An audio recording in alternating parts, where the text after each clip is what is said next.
so in this video, I'm going to take you through an incline push-up.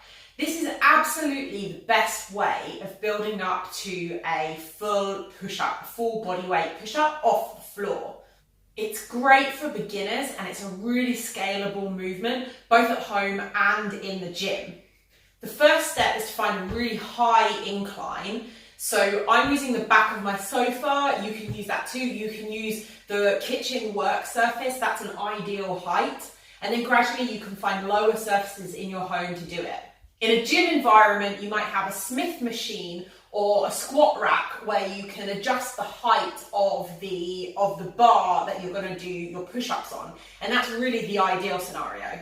So a couple of things before we get started, a couple of really basic mistakes that people make in the push-up that we need to fix really early on, or we need to establish early on, is your elbow position. When you get to the bottom of the push-up, you want to have your hands about chest height. You want your chest to go all the way down to the floor, and you want your elbows out at 45-degree angles. Lots of people do it with their elbows out to the side at 90 degrees, so 90 degrees from the body. And some people do it with their elbows tucked right into the side. We don't want to do either one of those two. We want a nice 45-degree angle out from the shoulder joint.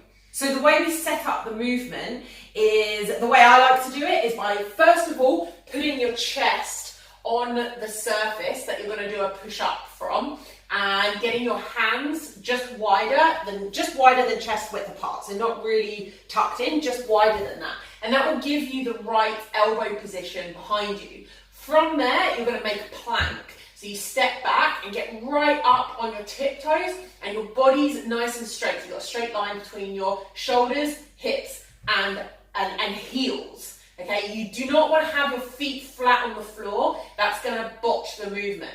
So right up on your tiptoes, and then you want to make sure that your bum isn't sticking out on your back arch. You want to kind of tuck your bum under. Okay, so we're kind of doing, we've got a nice straight line between shoulders, hips, and ankles, and then we're just going to tuck the bum under just slightly, but without sort of bending the knees. Okay, so we're in this position. This gives you your nice starting position. Tuck the bum, and then you're going to press up.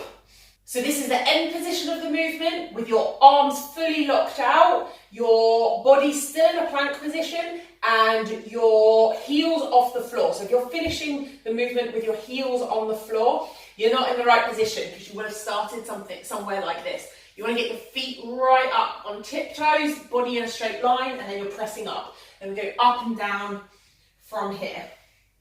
Okay? That's what the movement looks like. Couple of really common mistakes in the push-up.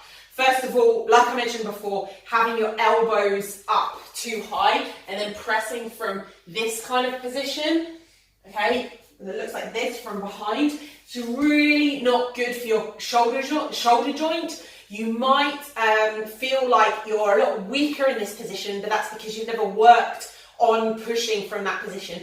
In the long run, it will be stronger and it's a lot healthier for your shoulder joint. Second mistake is not going all the way down, so kind of just doing this half range of motion, something like this. You want to make sure that you touch your chest to the surface, just above nipple height, every single rep.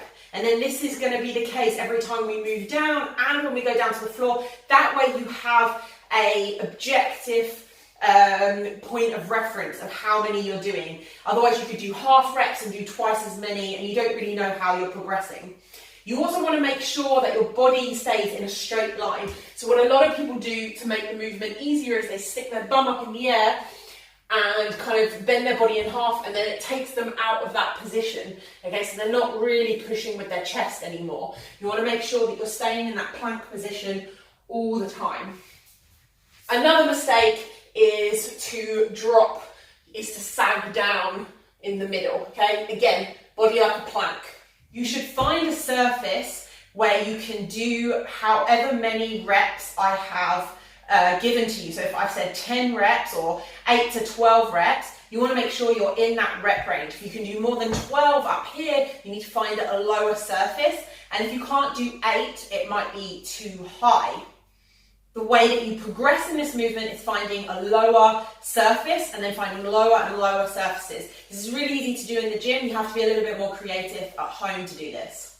You can always use a park bench.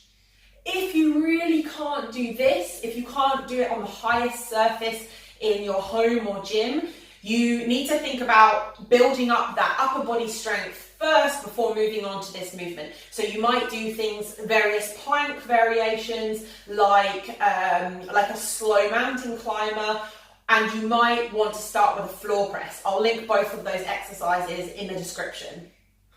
Once you're ready to progress in the movement, you need to find a lower surface. So I could use my coffee table here. I do the exact same setup process, bearing in mind that this is much lower now. I want to get my chest on the surface and get into a plank position, tuck my bum, heels off the ground, and then I'm pressing all the way up from here and then all the way back down. Once you can do that, you can start working on a lower surface, and then you can start working on floor push-ups, like negative push-ups and things like that. That was an incline push-up tutorial.